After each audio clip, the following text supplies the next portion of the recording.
Nama engkau nama Huzaimi. Engkau tengah buat apa ni? Wah, pantang nampak. Kau dengar pesawah pergi bendang. Dang. Aku tengah buat gendang. Oh yo, gendang untuk apa? Untuk Rashid lah. Untuk Rashid. Apa tu? Kau tak tahu ke? Aku terpilih masuk Rashid kat sekolah. Engkau ni kan. Itu bukan Rashid, itu Nasyid. Rashid dah kena tangkap dekat spa di KL. Oh. Aku pun terlibat juga. Kau terlibat juga ke dengan Rashid? Bukan Rashid. Aku terlibat juga dengan Nasyid ni. Oh. Kalau macam tu, jom lah kita training sama-sama. Nak training macam mana? Barang, gendang apa semua ada dekat sekolah. Mana boleh bawa balik? Nak training macam mana? Ni aku dah buat gendang ni. Kau kat sekolah cikgu lantik kau. Jadi apa? Apa? Nasyid ke? Nasyid. Main apa? Ya. Cikgu lantik aku sebagai vokalis. Vokalis Vokalis kalau macam tu kau main tu. Buah kecil. Buah kecil macam ni ke? Yang kecil tu. Apa buah kecil macam ni?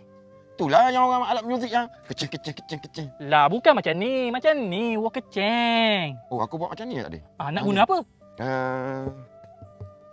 Tu. Kau ambil botol tu. Kau isi batu. Oh, inilah main macam ni. Ya, main macam ni. Okey, faham. Aku isi batu dulu. Okay.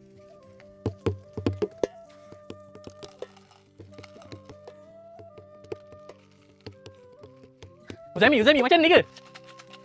Kan sama bunyi. Jom main.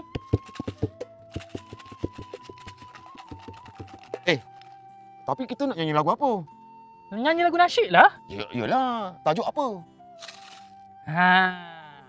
Stand by.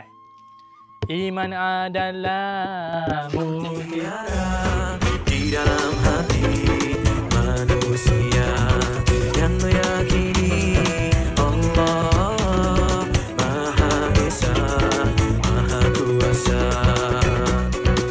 Tanpamu iman bagaimanalah merasani hampa padanya. Tanpamu iman bagaimanalah menjadi hamba Allah yang bertakwa. Iman tak dapat diwarisi dari seorang ayah yang bertakwa. Ia tak dapat dijual beli.